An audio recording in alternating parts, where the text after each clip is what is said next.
¿Por qué es normal que en Castilla las clases se den en castellano y no es normal que en Cataluña las clases se den en catalán?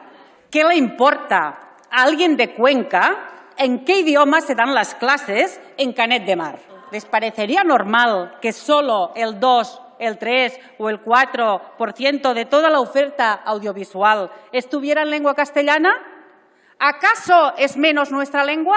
Si les importara la lengua, no solo el PSC, que antes defendía la inmersión, sino el PSOE y todos los partidos progresistas del Estado, incluso los intelectuales españoles, estarían en la manifestación de este sábado en defensa de la lengua catalana, al lado de plataformas tan dignas como son Som Escola y Òmnium Cultural.